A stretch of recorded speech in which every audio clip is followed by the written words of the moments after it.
Ever since Bruce Wayne was a little boy, he knew that he was going to grow up to be a crime fighter, somebody who would make it so that what happened to him watching his parents die in an alleyway due to a gunshot from a poor mugger would never happen to another kid again. That was what he swore when he was a child.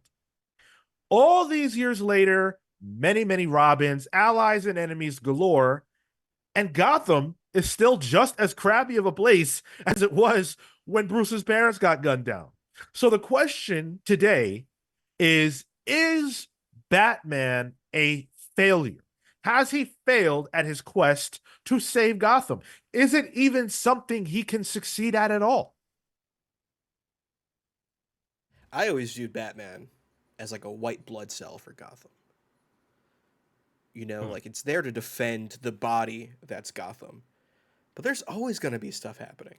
He's never going to cure the body. It's just there to defend it, really. And like that's not going to stop, just because you have white blood cells doesn't mean it's going to stop you getting the common cold or strep. Like it's going to happen. And your body is there to fight it off, but I don't think Batman is ever going to actually fix things. And maybe that makes him a failure then, because that's, I think, what Bruce is stated to be the objective. But it's just it is an endless war for him.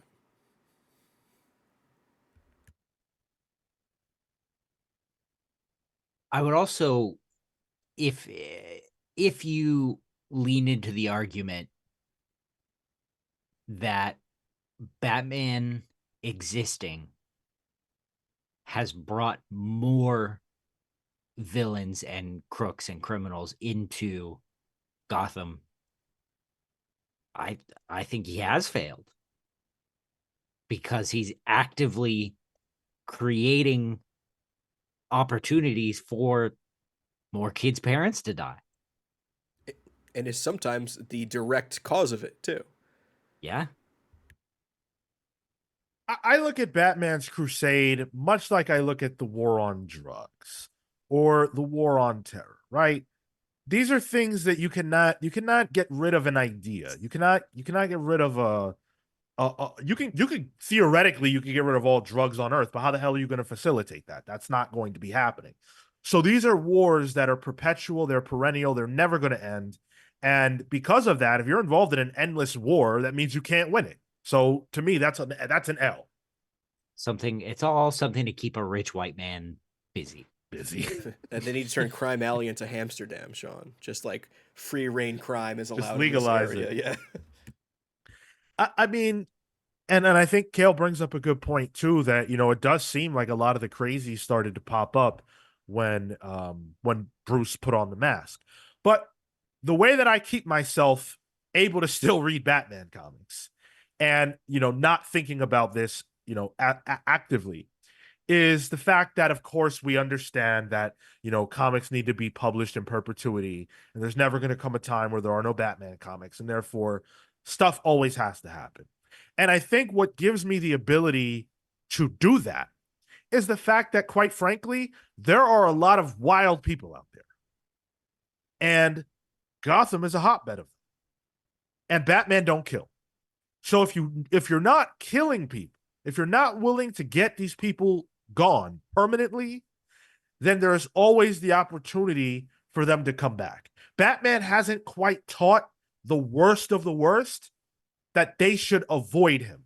I think there are probably a lot of people who don't do crime in Gotham because of Batman. So in that way, he's a deterrent, but he's never going to prevent someone like Killer Croc or, Joker or any of those people from doing crime because they don't give a damn. They actually think they could take this guy. Mhm. Mhm. And it's not like they're getting cured in Arkham either. If anything, it's making them crazier. Because like Arkham Sure. is like in the comics, it's often corrupted. It's run by corrupt people. So even the thing that's supposed to rehab them makes them worse. And to that point, I think it's funny because, you know, there's a comment there about our real life systems. You know, New York is not crime free. And New York, I believe, has more police active than any other state. That I didn't fact check that. That could be untrue, but it stands to reason to me. And I know that a lot of the budget of New York goes to police, and yet there is still crime. Is it as much crime as it was in the 80s? No, but there's a lot of it. So if there were a Batman in the real world, would there still be crime? Let's say if Batman were to be in New York, for example.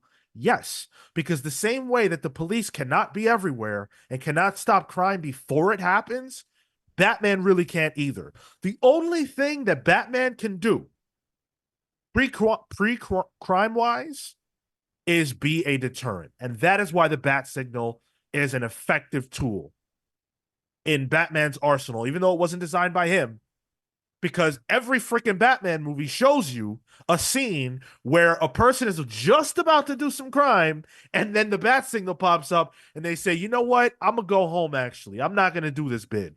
I don't want to get my ass beat. I'm going home. Muggings are down. Poisoned water supplies are up. Right. Okay. Does that that's weird. Like I'm trying to picture that, like put myself in the shoes of a Gotham resident. Like, is it good or bad? Like the rent's probably much better. Well, I think that the Dark Knight movie and Batman Begins do a good job of discussing that because it's about escalation. Mm. You know, if you master a level in a video game, for example, every time you play that level, it's going to be free for you to beat it. But there's still levels that are more intense and challenges to face that you're going to have to work through. And I think going up that ladder is those villains. Batman doesn't really have much to fear from the mob. That's shut down. You know, we see mob stories involving Batman as flashbacks because these Yeah. people are toast, but they got replaced. Or And I it's think, because sorry, Cal, but he's dealing with the top tier that the bottom tier gets forgotten about, and then it becomes a cycle. well, I would argue the other end. If if if it works and Batman is doing his job, the lower tier, the people that killed Thomas and Martha Wayne, if they're afraid of Batman and Batman has to deal with poison water, the not that the people of Gotham can necessarily sleep soundly, but they can walk to the grocery store and have less of a chance of, running into a mugger, a murderer, you know, whereas Exactly. Batman's taking care of the bigger stuff and I'll probably be okay, but hey, listen, it's Gotham. This feels like a pitch meeting for the marketing team of Gotham Realty. Yeah, Like Gotham is not safe by any stretch, but I would imagine, and it's the comics, they're not going to focus on the muggers, but I would imagine that petty crime is like random crime is yeah, down, yeah. but big, large scale crime is, where it is. It's up. You think Batman has to deal with financial crime? Yeah, I was thinking, where's the white collar crime in this? Yeah. Is He, that rampant? God, that maybe that's mob stuff. let's be real, Cal. Bruce is doing it. Let's be honest. He's putting money into things that aren't really for business reasons. No, I don't like that. I'm not going to entertain that Yeah. part of the conversation. Okay, all right. I think it's interesting though. Batman definitely gets a bad rap. A lot of people say Batman Bruce would be more effective if he took his money and devoted it to, better housing and mental health treatment in schools and yada yada yada. And what I always find funny about that point, right? As if that would be the ultimate success of Batman. What I find funny about that point is that obviously in text and subtextually, Bruce does those things. Yep. You're supposed to read Batman comics having the assumption that that's what he does.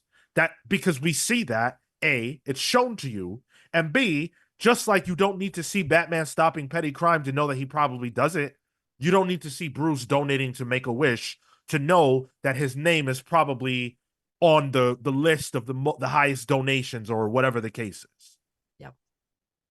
they showed it in Zdarsky and Jimenez's run on Batman. Like there was, I Yeah, think it was most 150. recently. Yeah.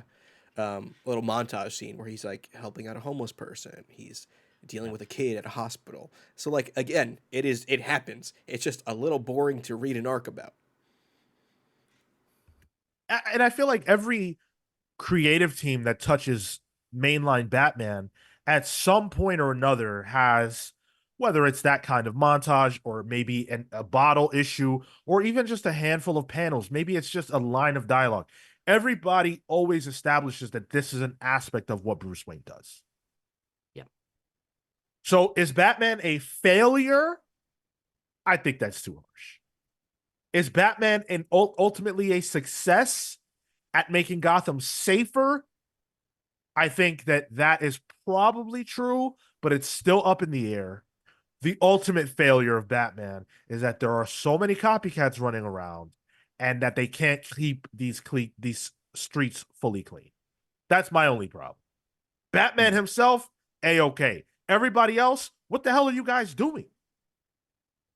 Maybe Duke is there to get rid of like the petty crime at the bottom. Right. They Yeah. got Duke for that, Bluebird. Bluebird, yeah. Yeah. Yeah. What's her name? A question? No. Renee Montoya? No. Spoiler. Spoiler, thank you. Oh, okay, Yeah. yeah. Yeah. I don't know how you got that killed, but yeah. You know, Yeah, go ahead. yeah, I worked backwards. Her father is actually a question themed quizmaster. Quizmaster. That's a weird Uh, way to Oh. work to that one, Cal. you Kale gotta, He's a always Riddler knockoff, yeah. you gotta have a deep knowledge. Kale's always winning our games that require that kind of knowledge. So there you go. Your brain worked faster than that than to find most words. That's fair. So what do you guys think? Would you live in Gotham? Hey, actually, real quick before we close, would you live in Gotham? Real quick. If you show me rent prices that were hard to say no to, I might risk it, man. I can do I think DoorDash. that's the thing. Is the rent cheap? Probably. Yeah, Is the rent cheap and can I get a job? Yeah. a remote job. I'll take a hybrid. Yeah, if I could work remotely, then yes, because I'll just never leave my house. My windows will be closed, so It's poison cool. gas won't Yep. affect me. That's it. So yes, I would live in Gotham under those very specific conditions because as bad as it would suck to have a knife to my neck from a dude who has half his face painted one color and the other half painted another, and he flips a coin to decide whether I live or die, before that coin touches his palm, Batman will be there to save my ass. And Yep. if it's not him, it'll be Damian or Robin or Robin or Batgirl or Batgirl or Batgirl or Batgirl. So, yes, I will live in Gotham. Thank you for listening. Answer that question in our comment section. We'll see you guys in the next one. Until then, take care.